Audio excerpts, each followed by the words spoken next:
যুক্তরাষ্ট্র জুড়ে চলমান শাটডাউনের মধ্যে সরকার পরিচালনার বহু খাত বন্ধ হয়ে পড়েছে।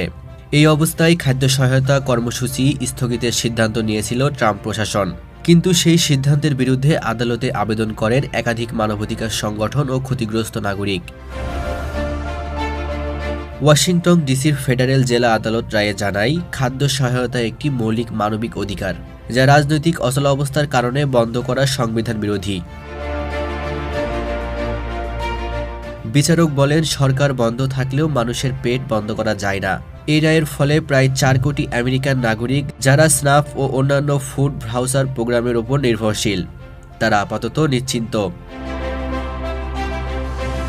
অন্যদিকে হোয়াইট হাউস জানিয়েছে, তারা আদালতের রায় পর্যালোচনা করছে এবং প্রয়োজনে আপিল করবে। অর্থনৈতিক বিশ্লেষকরা বলছেন, এটি ট্রাম্প প্রশাসনের জন্য বড় ধাক্কা, কারণ শাটডাউন দীর্ঘায়িত হলে সরকারি খরচ কমাতে খাদ্য সহায়তা বন্ধের পরিকল্পনায় ছিল মূল কৌশলগুলোর একটি। শাটডাউনের অন্ধকারের মধ্যেও আদালতের এই রায় আমেরিকার দরিদ্র জনগোষ্ঠীর জন্য এক আশার আলো। আইন বলছে, রাজনীতি অপেক্ষা মানবিকতাই বড়। এখন প্রশ্ন শুধু একটাই, সরকার কত দ্রুত আবার সচল হবে আর মানুষের জীবনে স্বস্তি ফিরবে কবে?